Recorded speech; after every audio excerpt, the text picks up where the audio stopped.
Assalamualaikum warahmatullahi wabarakatuh. Jumpa lagi dengan media perkebunan yang selalu menampilkan informasi seputar perkebunan, baik teknis maupun non-teknis. Juga industri yang berkaitan dari hulu hingga ke hilir, serta informasi-informasi yang terkait kebijakan pemerintah yang menyentuh sektor perkebunan. Tapi sebelumnya kita sama-sama berdoa agar kita tetap dalam keadaan sehat selalu dan diberikan lindungan oleh Allah Subhanahu wa taala serta kemurahan rezeki yang halal dan barokah dalam hidup ini. Amin amin amin ya rabbal alamin.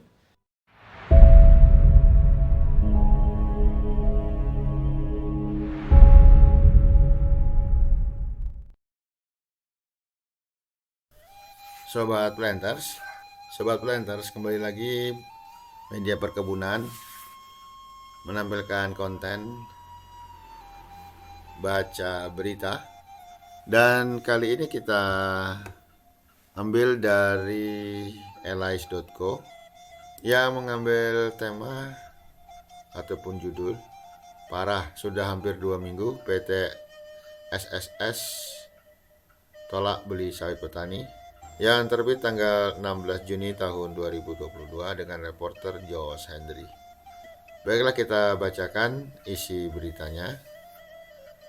Bengkulu, elais.co, penuhnya tangki timbun crude palm oil atau CPO menjadi alasan utama PT Sentosa Sejahtera Sejati atau SSS belum membeli TBS dari petani. Namun, dari sekian banyak pabrik minyak sawit mentah yang beroperasi di Kabupaten Mukomuko Bengkulu, hanya PT SSS yang masih tolak beli TBS rakyat. Belum semuanya PKS di sini mengolah CPO. PT SSS masih tutup sampai sekarang. Sudah hampir 2 minggu tak beli TBS petani, kata Kepala Dinas Pertanian Kabupaten Mukomuko, Apriansah, kepada elais.co Kamis 16 Juni. Alasan PT SSS, kata Apriansah, masih sama kayak 2 minggu lalu, yakni tangki timbun CPO penuh dan belum terjual. Sampai saat ini masih ada sih 2 pabrik yang masih membatasi pembelian TBS. Tapi mereka sudah membeli walau terbatas. Beda halnya dengan PT SSS, tidak sama sekali, ujarnya. Di Kabupaten Mukomuko saat ini harga TBS di tingkat pabrik masih di bawah 2 ribuan per kilogram. Seperti yang terlihat pada tabel berikut.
Dan Sobat Planters, demikianlah tadi baca berita yang kita ambil dari